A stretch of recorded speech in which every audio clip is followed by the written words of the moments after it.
Tense पढ़ाऊंगी, ठीक है। तो प्रेजेंट परफेक्ट अच्छे से समझ में आ गया था ना? अब देखो, तो सबसे पहले हम क्या करेंगे कि पहचानेंगे। कैसे पहचानेंगे? वाक्य के अंत में क्या होगा? बोलो।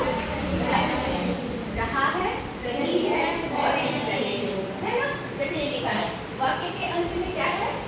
रहा है, रही है, रहे हैं, आदि शब्द आता है। अब सेंटेंस को हम लोग पहचान लिए, है ना? अब हम नियम लगाएंगे, ठीक है।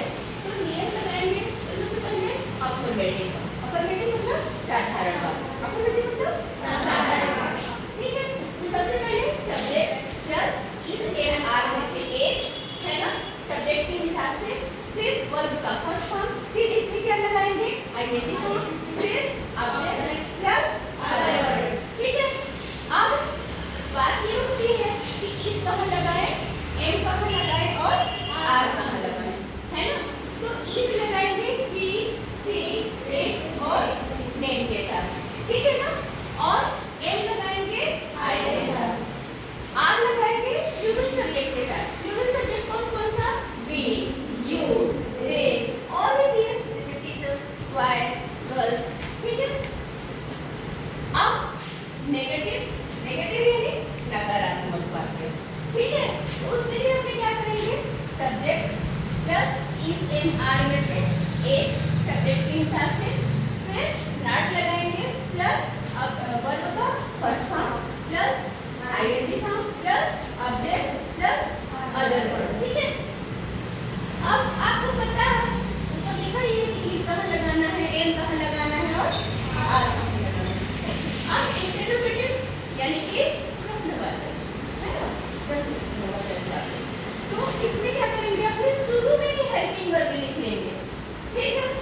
इज एम आर में से एक, सब्जेक्ट के हिसाब से पहले ही एक लगा लेंगे।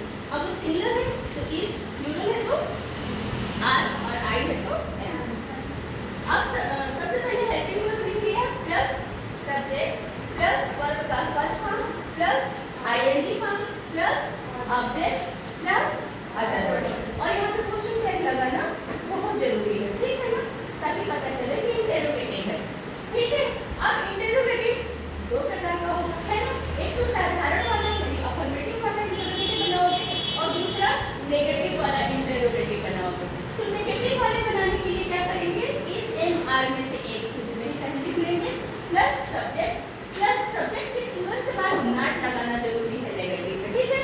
फिर प्लस वर्ब का first form plus ING form plus object plus other word और क्वेश्चन टैग बहुत जरूरी है, ठीक है। अब देखो एग्जांपल के लिए, वह स्कूल जा रही है, ठीक है। वह स्कूल जा रही है तो she is going to school. अब इसको हम जब नेगेटिव में बदलेंगे तो इसके जस्ट हेल्पिंग वर्ब के तुरंत बाद क्या लगा देंगे? नॉट। तो क्या हो जाएगा? She is not going to school. Very good. अब इसको इंटरोगेटिव में बदलेंगे तो हमें कुछ नहीं करना, सिर्फ इसके हेल्पिंग वर्ब को हम शुरू में लिख देंगे, बाकी यहाँ से यहाँ तक तो लिख के और क्वेश्चन टैग लगा देंगे, ठीक है ना? तो इज हमने लिख लिया इज, फिर she going to school question tag, ठीक है। तो क्या वो स्कूल जा रही है? एक जाएगा। अब ये नेगेटिव वाले को इंटरोगेटिव में बदलने के लिए हम क्या करेंगे? उसी तरह से क्या करेंगे? इज को शुरू में लिख लेंगे, फिर सब्जेक्ट इज सी और सी के सब्जेक्ट के तुरंत बाद क्या लगा देंगे? नॉट। तो is she not going to school, क्या वो स्कूल नहीं जा रही है, ठीक है।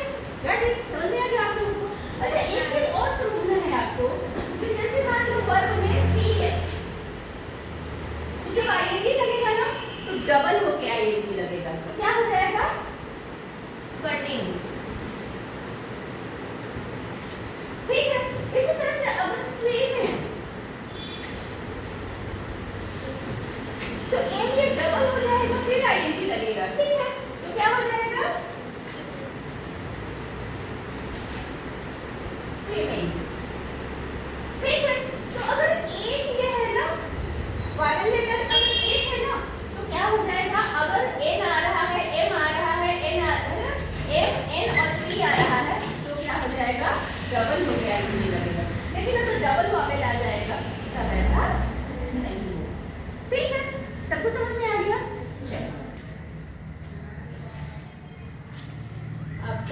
हम लोगों को क्या पढ़ाएंगे?